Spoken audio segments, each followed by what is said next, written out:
welcome to the latest episode of Global Homeroom with Reach the World. I'm your host, Colin Teague. Today we'll learn about one of Reach the World's longest running partnerships, the Benjamin A. Gilman International Scholarship, and we'll visit Spain to talk with Reach the World traveler Cierra Powell. The Benjamin A. Gilman International Scholarship is a U.S. State Department-sponsored scholarship that seeks to expand and diversify the population of students studying abroad through financial support. The Gilman Scholarship has been successful in providing greater access to study abroad opportunities for minority students, first-generation college students, and students from low-income backgrounds, and it's central to Reach the World's efforts to connect our K-12 partner classrooms with diverse travelers around the world. This spring, Reach the World is matching our K-12 partner classrooms with an amazing group of travelers who are studying and working around the world. Our current group of study abroad travelers includes 17 wonderful Benjamin A. Gilman scholars. Visit athome.reachtheworld.org/contact to find out how to match your classroom with a traveler today. Next, we'll talk to Reach the World traveler Cierra Powell, who is an alumnus of two of our valued partner programs, both the Benjamin A. Gilman International Scholarship and the Fulbright English Teaching Assistant Program. Cierra grew up on a honey farm in rural Montana and always dreamed of traveling and studying abroad. After studying and conducting research in Ecuador as a Benjamin A. Gilman scholar, Cierra went on to teach English in Tenerife, Spain, as a Fulbright English Teaching Assistant. Now she's teaching English on another beautiful Spanish island, Mallorca, where she's joining us from today. Hi, Cierra. Welcome to Global Homeroom with Reach the World. Hi, thank you for having me, Colin. Of course, it's great to have you. Can you start off by telling us a bit about your experiences abroad? And when did you first decide that you wanted to live abroad? And how did you make this goal into a reality? Sure. So I am a Montana native, born and raised. I was raised by my mama, and just like her, my first job was honey farming for my grandpa. And I think at a young age, I always had a bit of curiosity about the world. My mom still tells me that I was always wondering where there were other people that looked like me or that had curly hair, you know. So I think I always had a bit of curiosity about the world. I think my interest kind of turned to action when I was 16 years old. And I met a girl from Spain in Montana. And that was my first real kind of cultural exchange experience, you know. I had never met someone in Montana that was not from Montana. And it was just a crazy experience for me. And, you know, in those 3 short days, her and I became best friends. And so when I went to college, and in undergrad, I studied international relations and Spanish, I had the opportunity to study abroad, and thanks to the greatest professor of all time, Dr. Hallows, he opened that door for me to really make my studies come to life with global education.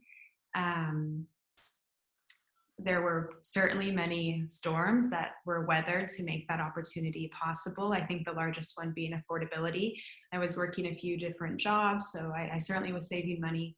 But professors like Dr. Hallows at Carroll College really worked to help me apply for scholarships so that I could, you know, be able to access study abroad and this facet of global education. From there, I was able to study abroad in Sevilla, in Spain in 2015, and I had such an amazing experience. I really wanted to continue on that path of that kind of, you know, study abroad, intern abroad experience. And in 2017, I conducted independent research in Ecuador as a Gilman scholar. So you mentioned that you're from Montana. To me, Montana sounds like a place that would be quite different from Mallorca and Tenerife, where you have most recently lived.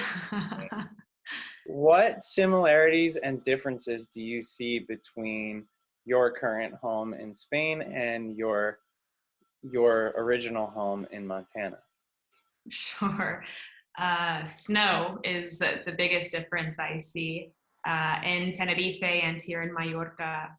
When people complain about cold weather, it's, when it's mid 50s, my students will certainly come to school with gloves, a scarf, their heavier jackets, um, and I might be in a short sleeve shirt.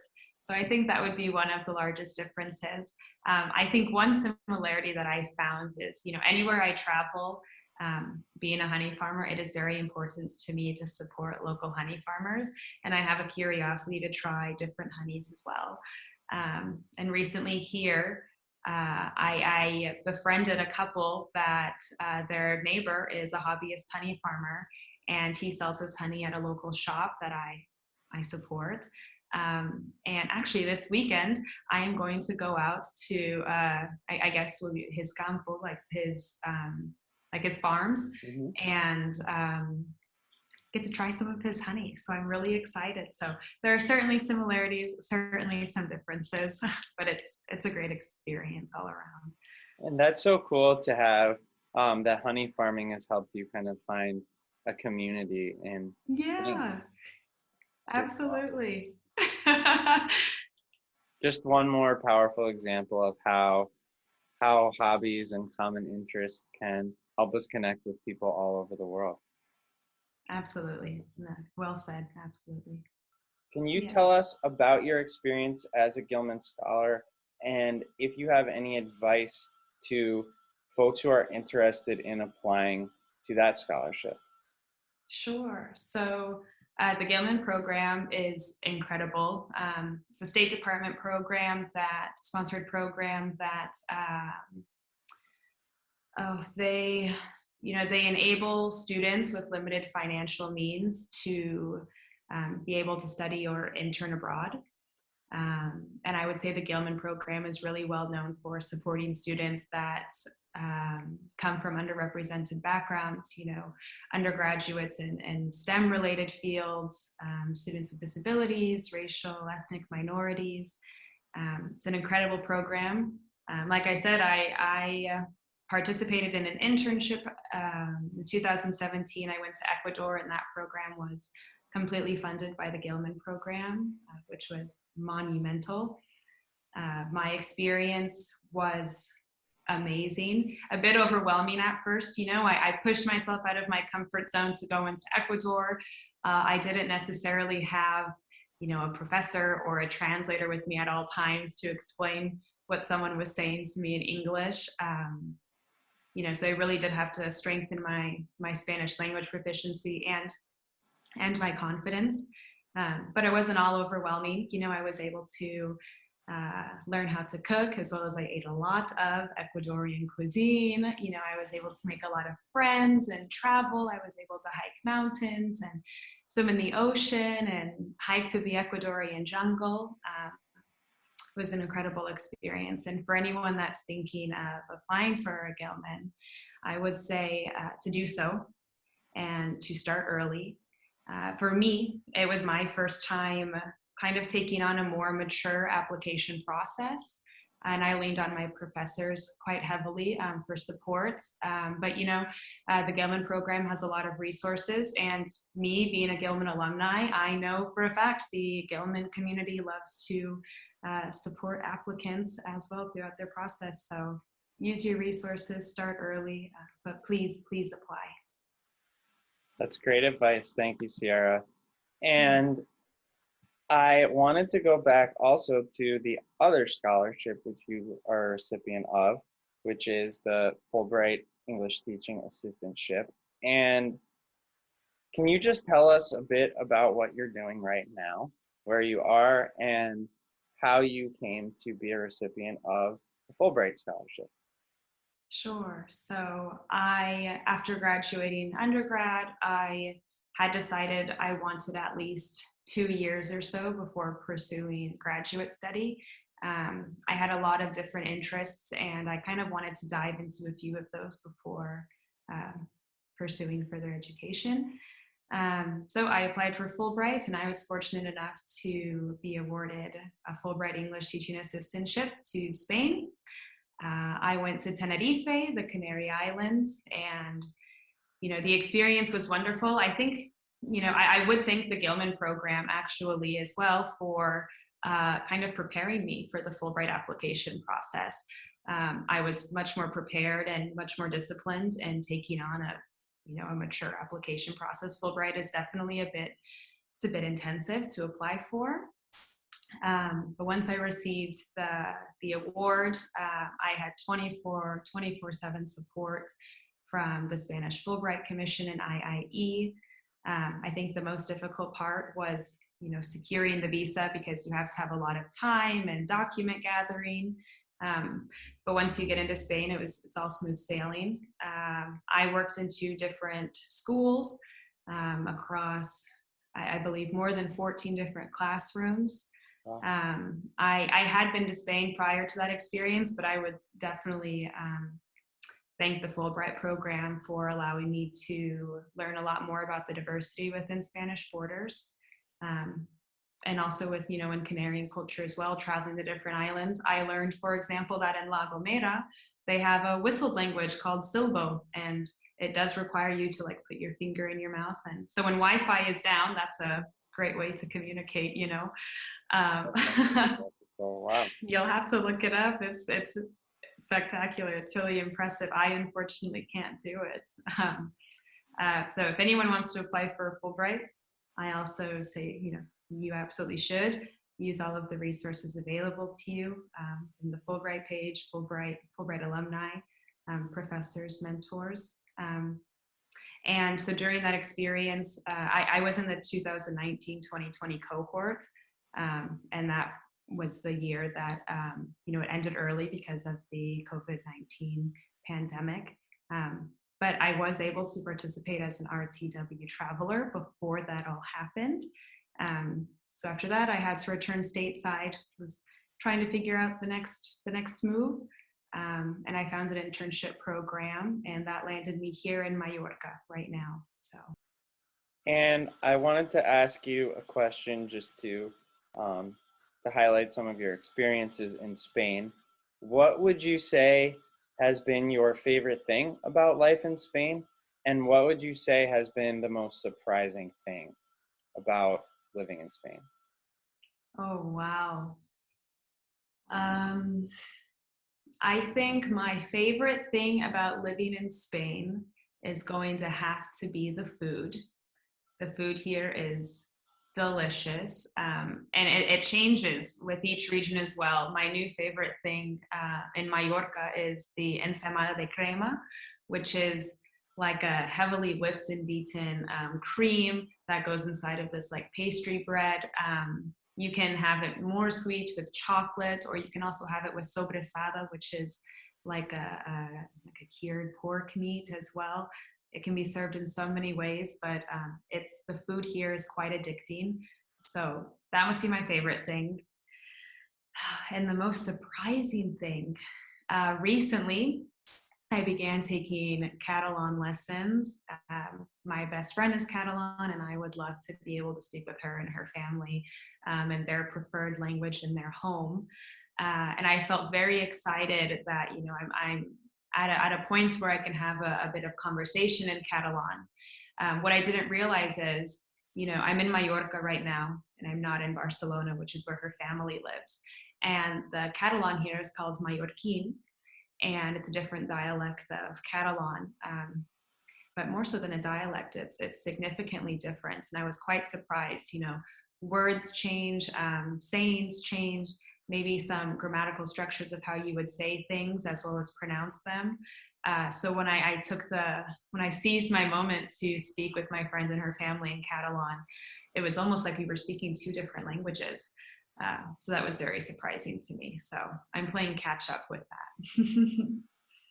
That's really awesome. And it's so cool that you're now learning Catalan, which is a language that I think within the US is not easy to learn. I don't think there's a lot of Catalan teachers and schools that offer it as a language. So it's just great that you're able to have that experience while you're there. Yeah, yeah, it's really a special opportunity. Absolutely. I wanted to take a little step back and just talk about your overall experience. You have overcome some obstacles and had some really rich experiences abroad. What do you think schools in the US can do to make opportunities to study and work abroad more accessible to youth in our country? It's a really good question. I think in general, study and interning abroad is an incredible opportunity, uh, but it is an expensive one. And I do try to listen to the educators in my life. I am forever a student and always learning from them. And I've heard calls from, uh, pushing policy for a public study abroad education sector with government funding for collegiate and high school level study internship abroad opportunities, to simply just encouraging educators and schools to underwrite costs for students. But I think the bottom line is that it is expensive. Um, but it's an opportunity that should be had for also, the goal is to level the playing field, because there are so many groups that are underrepresented in this space. And I think that also highlights a bit about inclusivity as well. As someone that has studied abroad and interned abroad, I noticed, a lot of schools will ask the question, like, how can we make this an enriching experience? And I think part of that question should also be, how can we, enhance the awareness of students of what limitations there may be. From some of my experiences abroad, I've certainly learned that, societal and cultural norms are not what they are in Montana. And maybe that will make me feel more or less welcome in certain parts of the world. And I think schools and educators should take on the responsibility to, make sure that students have an enriching experience, but also to make sure that they feel safe and secure in their, decision to go abroad. And for those that may not be able to at this moment, I don't think they should be deprived of those great benefits of global education. Investigating the world, getting to learn from different perspectives, or breaking down communicational barriers. I think there are a lot of resources and tools that could be applied to curriculums today, and not just in the language class, but in all academic disciplines, hard sciences too, so that all students can develop a global competency portfolio. So yeah, I think those are some ideas there. Thank you. And that's our goal at Reach the World too, is to start helping students become globally competent at a younger age. And that's why we're really excited to share information about both scholarships that you've participated in with our community, because we hope that students who participate in our programs will one day go on to participate in those or apply to those scholarships themselves. Absolutely. And I think RTW is an amazing resource. I actually learned a lot from volunteering with RTW as well. I was working with 2 high school classrooms in Nebraska with Mr. Chavala, and while I was in Tenerife as a Fulbright ETA. And through that experience, I thought that I was going into it as an educator, but I was also a student. I remember Mr. Chavala shared a video with me of a horrible blizzard storm in Nebraska that closed schools down. And I shared it with my students in Tenerife, because they will probably never experience, well, knock on wood, a blizzard in Tenerife that will close schools down across the island. And it just kind of hit me that I've always tried to actively participate in global education, but, Mr. Chavala in Nebraska, or me, a honey farmer from Montana, we're a part of that conversation of global education, and we have, a valuable experience to contribute and share as well. So yeah, RTW is an incredible, incredible resource for global education. And it's really amazing that you were able to use it not only as a resource for you to teach American students about Spain, but also to teach your students in Spain about part of the US, which Yeah. we at Reach the World don't always get to see that side of the exchange if some of our Fulbright ETAs inform their classes in whatever countries they're based in to learn something new about the United States. Absolutely. I think that was probably, especially for my students, because I taught primary level students. So they're just sponges at that age, and yeah, I think that would be my greatest highlight. In a sense, I got to witness and participate in this like opening of a window where, a channel of dialogue and ideas and curiosities were able to pass through across oceans, and that wasn't available to those students before RTW. Yeah, it was great to be a part of that. Absolutely. And I know just snow can be such an exotic thing. You're from Montana, of course it's not for you, but it can be such an exotic and exciting thing for those who are not used to seeing snow, who live in a climate where that doesn't really happen. So I am Absolutely. pretty impactful for your students. They were very worried that the cars would freeze to the streets and that no one could drive to work. Yeah, they were very concerned. Wow. So I'm going to close with a very big question. What is your vision of the future of study abroad? Yeah, that is a big question. I think I hinted at my vision a bit when discussing a bit what schools and educators can do. I think my vision for study abroad would be that it's more accessible, more equitable, and more responsible, and that it's an available opportunity to all students. Absolutely, I think that's my vision. Awesome.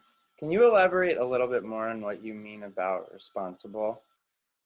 Sure. So I think I think there are some schools that are more equipped than others to take on transformational opportunities in the study abroad space there.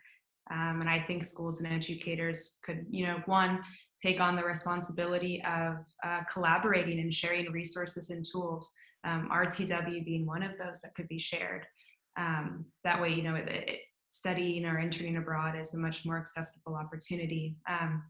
And also when I mentioned, schools and educators informing their students of, maybe any relevant societal, political, cultural aspects that may be useful to them before they go abroad. I do think we need to take the responsibility to make sure our students feel safe and secure as they go out in the world and develop their global competency portfolios. Yeah.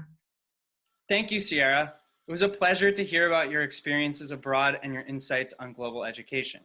That's all we have time for today. Don't forget to subscribe to our YouTube channel and tune in to the next episode of Global Homeroom on Monday, May 3rd.